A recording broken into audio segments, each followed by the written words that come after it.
आज जब मैं कैंप जेल के सामने से गुजरा तो मुझे अपने बचपन की एक घटना याद आ गई। हमारे वजीराबाद के घर में एक चिड़िया ने रोशनदान में अपना घोंसला बनाया था। मैंने उसे अपनी चोंच में तिनका लाते और घोंसला बनाते हुए देखा था। धीरे धीरे तिनके जमा हुए और एक सुंदर घोंसला बन गया। एक दिन जब मैं कमरे में दाखिल हुआ तो मुझे एक अजीब सी आवाज सुनाई दी। मैंने आवाज का पीछा किया और पाया कि वह आवाज घोंसले से आ रही थी।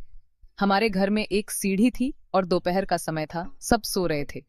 मैंने अपने दोस्त समी को बुलाया और हम दोनों ने मिलकर सीढ़ी को दीवार के साथ लगाई।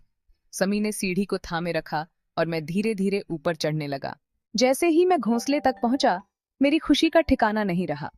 घोंसले में एक छोटा सा प्यारा चूजा बैठा था जो चूं चूं कर रहा था। मैंने उसे बड़े प्यार से अपने हाथ में उठाया और धीरे धीरे सीढ़ी से नीचे उतर आया। समी बेसब्री से मेरा इंतजार कर रहा था और जैसे ही उसने चूजा देखा, उसका चेहरा खुशी से खिल उठा। हमने उस नन्हे चूजे को फर्श पर रखा और उसकी मासूम हरकतों को देखकर बहुत खुश हुए। तभी चिड़िया वापस आई और अपने बच्चे को घोंसले में ना पाकर बेचैन हो गई।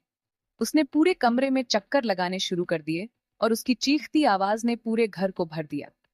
उसकी आवाज में ममता की पुकार, बेचैनी और विरोध था।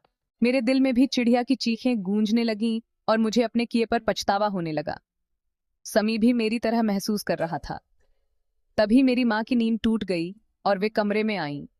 चिड़िया ने उन्हें देखकर उनकी ओर उड़ान भरी, जैसे एक माँ दूसरी माँ से अपने बच्चे को वापस मांग रही हो।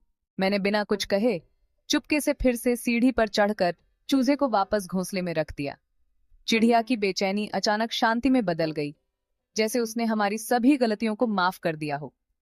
उस दिन से मुझे यह एहसास हुआ कि हमें हमेशा ममता का आदर करना चाहिए और उसकी दुआओं की कामना करनी चाहिए।